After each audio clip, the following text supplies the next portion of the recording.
Welcome back to official Akhtar Rahman sir YouTube channel. एका नवीन व्हिडिओमध्ये आपले पुन्हा एकदा स्वागत आहे. मित्रांनो, आजच्या या व्हिडिओच्या माध्यमातून आपण मराठी भाषा 1 आणि भाषे 2साठी पेपर 1 आणि पेपर 2साठी मोस्ट इम्पॉर्टंट क्वालिटी क्वेश्चन या ठिकाणी पाहणार आहोत, जी परीक्षेच्या दृष्टीने अत्यंत इम्पॉर्टंट या ठिकाणी असणार आहे. मित्रांनो, प्रत्येक प्रश्न जे असणार आहे, प्रत्येक व्हिडिओ जे असते आमच्या चॅनलच्या माध्यमातून आम्ही जे अपलोड करतात मित्रांनो, ते परीक्षेच्या दृष्टीने एकदम इम्पॉर्टंट प्रश्नाचे सिलेक्शन आपण या ठिकाणी करत आहोत मित्रांनो. आणि आज जे 30 प्रश्न आपण पाहणार आहोत ते क्वालिटी क्वेश्चन असणार आहे आणि परीक्षेच्या दृष्टीने खूप इम्पॉर्टंट असणार आहे. व्हिडिओ सुरू करण्या अगोदर व्हिडिओ क्रमांक 16 आपण या ठिकाणी पाहत आहोत. यापूर्वी आपण मराठीचे 15 व्हिडिओ ऑलरेडी अपलोड केलेले आहे. प्लेलिस्ट तयार आहे, ते तुम्ही पाहू शकतात. व्हिडिओ सुरू करण्या अगोदर चॅनलवर नवीन असाल तर सबस्क्राईब करा.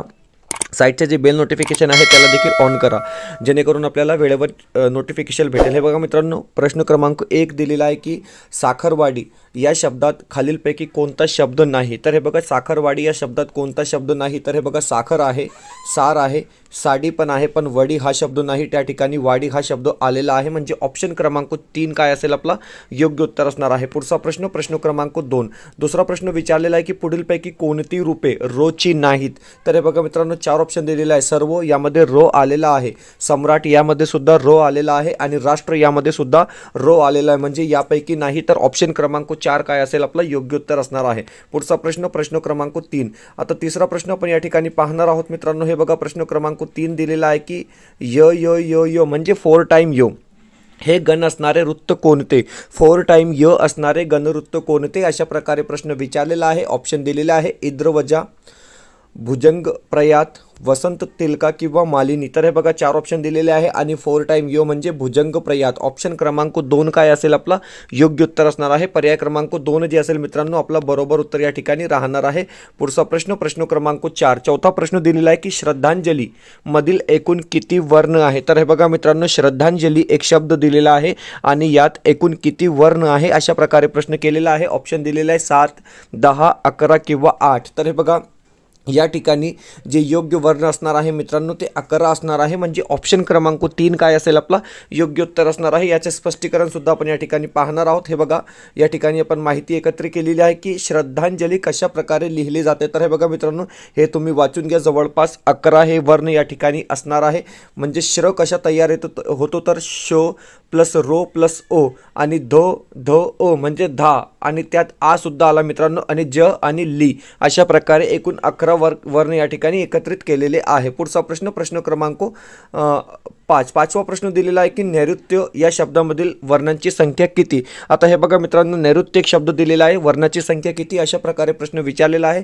ऑप्शन दिलेला आहे 7 आहे, 6 आहे, 4 आहे किंवा 3 आहे. तर हे बघा, या ठिकाणी जी वर्णाची संख्या आहे मित्रांनो ती 6 आहे. आता 6 वर्णांची संख्या कशा प्रकारे आहे ते सुद्धा आपण या ठिकाणी पाहणार आहोत. तुम्ही पाहू शकतात की नैऋत्य जशा प्रकारे लिहिला जातो मित्रांनो, हे 2 झाले, हे 1 3 आणि हे 3 6. नैऋत्य अशा प्रकारे लिहिला जातो. म्हणजे ऑप्शन क्रमांक 6 काय असेल आपला योग्य उत्तर असणार आहे. पुढचा प्रश्न, पुढीलपैकी अशुद्ध शब्द ओळखा. आता 4 शब्द दिलेले आहे आणि त्यापैकी अशुद्ध शब्द कोणता, असा प्रश्न विचारलेला आहे. तर हे बघा, प्रतीक्षागृह जे आहे, प्रतीक्षागृह बरोबर लिहिलेला आहे. परीक्षा सुद्धा या ठिकाणी काय आहे बरोबर लिहिलेला आहे आणि आध्यात्मिक सुद्धा बरोबर लिहिलेला आहे. परंतु नाविन्य काय आहे मित्रांनो, या ठिकाणी चुकीचा लिहिलेला आहे. कारण नाविन्य जेव्हा आपण लिहितो तर अशा प्रकारे लिहितो. म्हणजे ऑप्शन क्रमांक 1 काय आहे या ठिकाणी अशुद्ध शब्द असणार आहे. ऑप्शन क्रमांक 1 जे राहील ते आपला बरोबर उत्तर असणार आहे. पुढचा प्रश्न, प्रश्न क्रमांक 7. सातवा प्रश्न दिलेला आहे की दुग्गोचर या संधीचा योग्य विग्रह ओळखा. आता हे बघा मित्रांनो, एक शब्द दिलेला आहे आणि योग्य विग्रह कोणता, अशा प्रकारे प्रश्न विचारलेला आहे. 4 ऑप्शन आपल्याला या ठिकाणी सुद्धा देण्यात आलेले आहे आणि दुग्गोचर म्हणजे दुःख प्लस गोचर, अशा प्रकारे आपला काय असणार आहे पर्याय क्रमांक 3 जे असेल ते आपला योग्य उत्तर या ठिकाणी असणार आहे. पुढचा प्रश्न, प्रश्न क्रमांक 8. 8वा प्रश्न विचारलेला आहे की पुढीलपैकी उपसर्ग घटित शब्द कोणता. आता हे बघा मित्रांनो, 4 शब्द दिलेले आहे आणि 4 शब्दापैकी उपसर्ग घटित शब्द कोणता, अशा प्रकारे प्रश्न विचारलेला आहे. 4 ऑप्शन दिलेले आहे, गुलामगिरी, कलाकार, प्रतिसाद आणि मानवता. तर हे बघा, प्रति उपसर्ग लागलेला आहे म्हणजे साध या शब्दाला. तर ऑप्शन क्रमांक 3 काय आहे उपसर्ग घटित शब्द आहे. ऑप्शन क्रमांक 3 जे राहणार आहे ते आपला योग्य उत्तर या ठिकाणी राहणार आहे। पुढचा प्रश्न प्रश्न क्रमांक 9, 9वा प्रश्न दिलेला आहे। हे बघा 9वा प्रश्न तुम्ही पाहू शकतात की अधोरेखित शब्दाची जात पर्यायातून निवडा, कोण आहे रे तिकडे, अशा प्रकारे काय आहे एक वाक्य दिलेलं आहे। वाक्य तुम्ही पाहून घ्या की कोण आहे रे तिकडे, अशा प्रकारे वाक्य दिलेलं आहे। अधोरेखित शब्दाची जात पर्यायातून निवडा, तर हे बघा विशेषण आहे, सर्वनामिक विशेषण आहे, सर्वनाम आहे किंवा क्रियापद आहे। या ठिकाणी अधोरेखित शब्द काय असणार आहे तर कोण असणार आहे, म्हणजे ऑप्शन क्रमांक सर्वनाम काय असेल आपला योग्य उत्तर या ठिकाणी राहणार आहे। ऑप्शन क्रमांक 3 जे असेल ते आपलं बरोबर उत्तर असणार आहे। प्रश्न क्रमांक 10, प्रश्न क्रमांक 10 विचारलेला आहे की पुढीलपैकी कोणता शब्द पुल्लिंग आणि नपुंसक लिंगामध्ये बदलत नाही, अशा प्रकारे प्रश्न विचारलेला आहे। आपल्याला 4 ऑप्शन दिलेले आहे, वाघ, हरिण, हत्ती किंवा ससा। तर हे बघा या ठिकाणी जे योग्य उत्तर असणार आहे ते हरिण असणार आहे। पर्याय क्रमांक 2 काय असेल आपलं योग्य उत्तर असणार आहे। पुढचा प्रश्न प्रश्न क्रमांक 11, 11वा प्रश्न दिलेला आहे की जन या शब्दातील जो हा वर्ण कोणत्या प्रकाराचा आहे, अशा प्रकारे प्रश्न विचारलेला आहे। 4 ऑप्शन दिलेले आहेत, दंत्य, ओष्ठ, दंत तालव्य किंवा तालव्य। तर हे बघा जन या शब्दातील जे हो वर्ण कोणत्या प्रकाराचा आहे तर हा जो हे असणार आहे ते तालव्य असणार आहे। ऑप्शन क्रमांक 2, 4 काय असेल आपलं योग्य उत्तर असणार आहे। पुढचा प्रश्न प्रश्न क्रमांक 12, 12वा प्रश्न विचारलेला आहे की विसर्ग हा एक वर्ण आहे।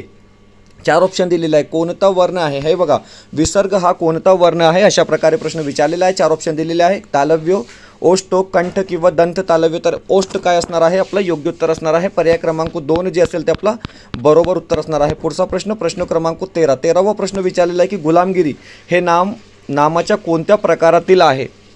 4 ऑप्शन दिलेले आहे, सामान्य नाम, भाववाचक नाम, पदार्थवाचक नाम किंवा समूहवाचक नाम। तर हे बघा गुलामगिरी हे नामाच्या कोणत्या प्रकारातील आहे तर भाववाचक नाम असणार आहे। ऑप्शन क्रमांक 2 जे असेल ते आपला योग्य उत्तर असणार आहे। पुढचा प्रश्न प्रश्न क्रमांक 14, 14वा प्रश्न दिलेला आहे की पत्रकार या पुल्लिंग नामाचे स्त्रीलिंग रूप सांगा। पत्रकार या पुल्लिंग नामाचे स्त्रीलिंग लिंग काय आहे हे सांगणार आहे। तर पत्रकारती, पत्रकरीण, पत्रकारिणी किंवा पत्रकारी। तर ऑप्शन क्रमांक 3 जे असेल ते आपलं योग्य उत्तर असणार आहे। पुढचा प्रश्न प्रश्न क्रमांक 15, 15वा प्रश्न दिलेला आहे की सज्जन या शब्दातील संधीचा प्रकार कोणता। 4 ऑप्शन दिलेले आहे आणि सज्जन या शब्दातील संधीचा प्रकार कोणता, अशा प्रकारे प्रश्न विचारलेला आहे। 4 ऑप्शन दिलेला आहे, स्वर संधी, व्यंजन संधी, विसर्ग संधी किंवा सजातीय स्वर संधी। 4 ऑप्शन दिलेले आहे आणि या ठिकाणी जे योग्य उत्तर असणार आहे विसर्ग संधी असणार आहे मित्रांनो। ऑप्शन क्रमांक 3 जे असेल ते आपलं बरोबर उत्तर असणार आहे। व्हिडिओ आवडत असेल तर प्लीज व्हिडिओला लाईक करा। आपण जर आमच्या चॅनलवर नवीन असाल तर प्लीज चॅनलला सबस्क्राईब करा। डिस्क्रिप्शनमध्ये आमच्या टेलिग्राम आणि व्हॉट्सअप चॅनलची लिंकसुद्धा दिलेली आहे, तिथे जाऊन आपण आमच्या टेलिग्राम आणि व्हॉट्सअप चॅनललासुद्धा जॉईन करू शकता। जर तुम्हाला आमच्या चॅनलची मेंबरशिप हवी असेल तर जॉईन बटनला जॉईन करून आपण ही मेंबरशिप घेऊ शकतात। व्हिडिओला प्लीज लाईक करा। पुढचा प्रश्न प्रश्न क्रमांक 16, 16वा प्रश्न दिलेला आहे की पोलिसांनी चोरास पकडले, अकर्मक भावे, सकर्मक भावे किंवा कर्तरी कर्मणी। 4 ऑप्शन दिलेले आहे। आता हे बघा पोलिसांनी चोरस पकडले म्हणजे सकर्मक भावे। ऑप्शन क्रमांक 2 काय असेल आपलं योग्य उत्तर असणार आहे। पुढचा प्रश्न प्रश्न क्रमांक 17, 17वा प्रश्न दिलेला आहे की मुले घरी गेली हे वाक्य पुढीलपैकी कोणत्या वाक्य प्रकारातील आहे। तर हे बघा मित्रांनो मुले घरी गेली हे जे वाक्य असणार आहे ते स्वार्थी वाक्य असणार आहे, म्हणजे ऑप्शन क्रमांक 3 काय आहे आपला योग्य उत्तर असणार आहे। पुढचा प्रश्न प्रश्न क्रमांक 18, 18वा प्रश्न विचारलेला आहे की तो आजारी होता म्हणून तो शाळेत गैरहजर राहिला, या वाक्यातील प्रकार ओळखा। आता हे बघा तो आजारी होता म्हणून तो शाळेत गैरहजर राहिला, या वाक्यातील प्रकार ओळखा। 4 ऑप्शन दिलेले आहे, संयुक्त वाक्य, मिश्र वाक्य, केवल वाक्य किंवा शुद्ध वाक्य। तर हे बघा तो आजारी होता म्हणून शाळेत गैरहजर राहिला, या वाक्यातील प्रकार ओळखा।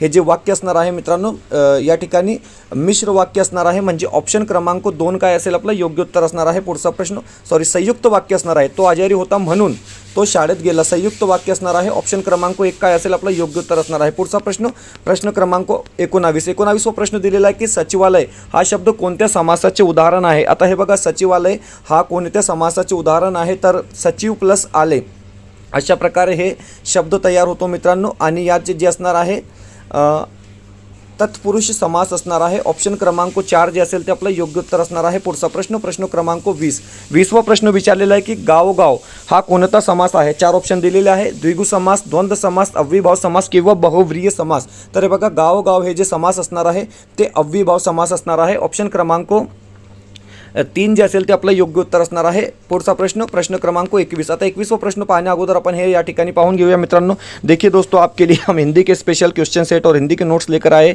जिसकी प्राइस सिर्फ और सिर्फ 299 रुपये आप लोगों को देनी है दोस्तों। 33 दिन का वक्त परीक्षा में बचा है। अभी इसको परचेस करने के लिए यहाँ पर एक कॉन्टैक्ट नंबर दिया गया है दोस्तों। इस नंबर पर आप कॉन्टैक्ट करके क्या है इसको परचेस कर सकते हैं। अगर आप देखेंगे 299 रुपये में आपको हिंदी के नोट्स और हिंदी के क्वेश्चन सेट मिलेंगे दोस्तों, जो परीक्षा के दृष्टिकोण से बहुत ज़्यादा इंपॉर्टेंट है। साथ ही साथ बाल मानसशास्त्र के अगर क्वेश्चन सेट भी अगर आप इसमें ऐड करना चाहते हो तो 399 में ये तीनों चीज़ें आपको क्या है दोस्तों मिल जाएंगी। इस नंबर पे कांटेक्ट करके आप इसको परचेस कर सकते हैं। अगला प्रश्न देखेंगे, प्रश्न क्रमांक 21। प्रश्न क्रमांक 21 दिलेला आहे की अतिशय, अतिक्रम, अतिरेक, शब्दसिद्धी प्रकार ओळखा। तर हे बघा 4 प्रकार या ठिकाणी दिलेले आहे आणि शब्दसिद्धीचा कोणता प्रकार आहे तर उपसर्ग घटित असणार आहे। ऑप्शन क्रमांक 3 किंवा 2 उपसर्ग घटित जे म्हणजे पुढे मागे पुढे झालेले उपसर्ग घटित जे असणार आहे ते बरोबर असणार आहे।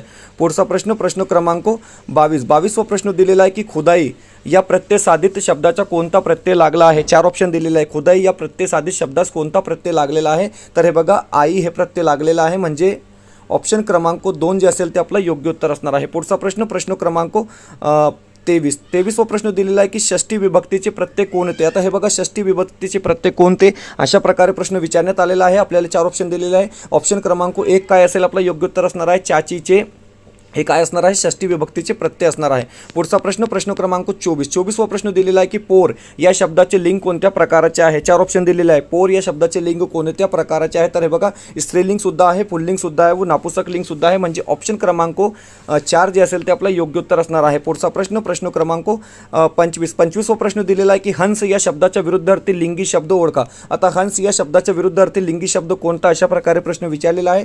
हंसी हे काय असणार आहे आपला योग्य उत्तर असणार आहे। पर्याय क्रमांक 1 जे असेल ते आपला बरोबर उत्तर असणार आहे। पुढचा प्रश्न प्रश्न क्रमांक 26। 26वां प्रश्न दिलेला आहे की भाववाचक नाम नसलेला शब्द ओळखा। 4 ऑप्शन दिलेले आहे आणि भाववाचक नसलेला नाम कोणता तर हे बघा शांती, संत, खंत किंवा प्रेमवाचक। संत जे असणार आहे ते भाववाचक नाम या ठिकाणी नाही, म्हणजे ऑप्शन क्रमांक 2 जे असेल ते आपला बरोबर उत्तर असणार आहे। पुढचा प्रश्न प्रश्न क्रमांक 27। 27वां प्रश्न दिलेला आहे की प्रामाणिकपणा हे कोणते नाम आहे। प्रामाणिकपणा हे कोणते नाम आहे अशा प्रकारे प्रश्न विचारलेला आहे। आपल्याला 4 ऑप्शन दिलेले आहे सामान्य नाम, विशेष नाम, भाववाचक नाम किंवा पदार्थवाचक नाम। तर हे बघा प्रामाणिकपणा हे जे असणार आहे ते भाववाचक नाम असणार आहे, म्हणजे ऑप्शन क्रमांक 3 जे आहे ते बरोबर उत्तर आहे। पुढचा प्रश्न प्रश्न क्रमांक 28। 28वां प्रश्न या ठिकाणी दिलेला आहे की हे बघा खालील वाक्यातील सामान्य रूप ओळखा। एक वाक्य दिलेलं आहे जुईच्या वेलीला सुंदर फुले आली आहे अशा प्रकारे एक वाक्य दिलेलं आहे आणि या वाक्यातील सामान्य नाम कोणते तर हे बघा वेलीला हे काय असणार आहे सामान्य नाम असणार आहे, सामान्य रूप असणार आहे। ऑप्शन क्रमांक 2 जे असेल ते आपलं योग्य उत्तर असणार आहे। पुढचा प्रश्न प्रश्न क्रमांक 29। 29वां प्रश्न दिलेला आहे की आपण हा शब्द खालीलपैकी कोणत्या प्रकाराचा आहे तर हे बघा आपण हा शब्द कोणत्या प्रकाराचा आहे अशा प्रकारे प्रश्न विचारलेला आहे। आपण हे काय असणार आहे मित्रांनो सर्वनाम असणार आहे, म्हणजे ऑप्शन क्रमांक 1 जे असेल ते आपला योग्य उत्तर असणार आहे। पुढचा आणि शेवटचा प्रश्न की काव्य फुले या कविता संग्रहाच्या लेखिका कोण आहे। 4 ऑप्शन दिलेले आहे बकूबाई मोहिते, सावित्रीबाई फुले, रमाबाई रानडे किंवा ताराबाई शिंदे। तर हे बघा या काव्य फुले या कविता संग्रहाची लेखिका कोण तर सावित्रीबाई फुले। ऑप्शन क्रमांक 2 जे असेल ते आपलं योग्य उत्तर असणार आहे। मित्रांनो अतिशय इम्पॉर्टंट 30 प्रश्न आपण या ठिकाणी पाहिले आहोत। आता हे बघा समाजशास्त्राचे जर तुम्हाला PDF पाहिजे मित्रांनो 300 प्रश्न भेटणार आहे। प्रत्येक PDF मध्ये तुम्हाला 20-20 प्रश्न मिळणार आहे। फक्त 100 रुपयामध्ये तुम्ही हे PDF परचेस करू शकतात। MCQ या ठिकाणी दिलेली आहे आणि संपूर्ण माहिती तुम्हाला या ठिकाणी दिलेली आहे की फक्त 100 रुपयामध्ये 15 PDF मिळवा।